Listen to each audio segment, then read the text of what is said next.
Number one, put God first. Put God first in everything you do. Everything that you think you see in me, everything that I've accomplished, everything that you think I have, and I have a few things, everything that I have is by the grace of God. Understand that. It's a gift. 40 years ago, March 27th, 1975, it was 40 years ago, just this past March, I was flunking out of college. I had a 1.7 grade point average. I hope none of you can relate. I had a 1.7 grade point average. I was sitting in my mother's beauty shop. They still call it beauty shops now? What they call it now? Yeah, I was sitting in the beauty parlor. I was sitting in my mother's beauty parlor, and I'm looking in the mirror, and I see behind me this woman under the dryer. And every time she looked up, every time I looked up, she was looking at me, just looking me in the eye. And I didn't know who she was, and I said, she said, somebody give me a pen, give me a pencil, I have a prophecy. March 27, 1975, she said, boy, you are gonna travel the world and speak to millions of people. Now mind you, I was flunked out of college. I'm thinking about joining the army. I didn't know what I was gonna do, and she's telling me I'm gonna travel the world and speak to millions of people. Well, I have traveled the world, and I have spoke to millions of people. But that's not the most important thing, the success that I had. The most important thing is that what she taught me and what she told me that day has stayed with me since.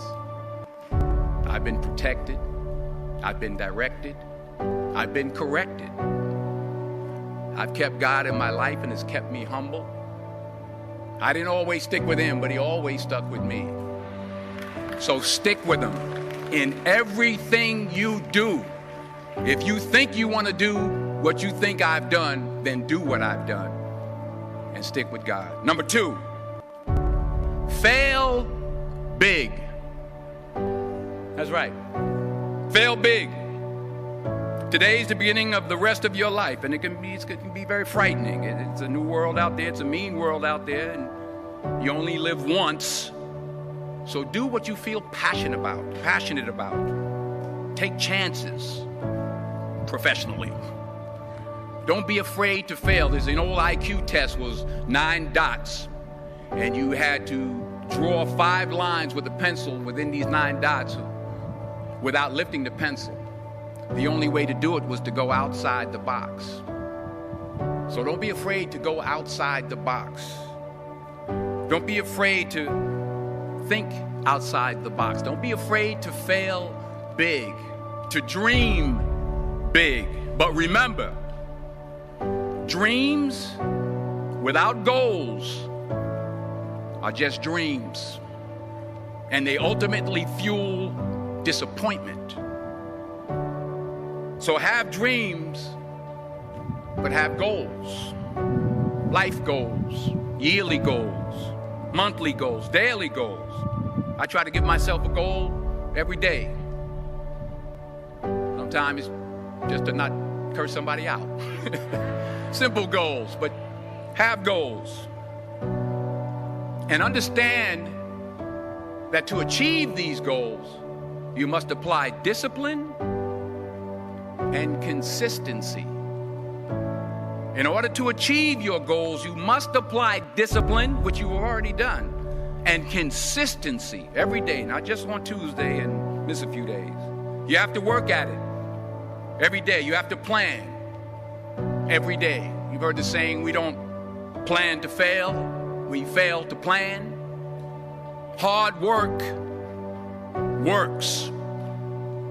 Working really hard is what successful people do.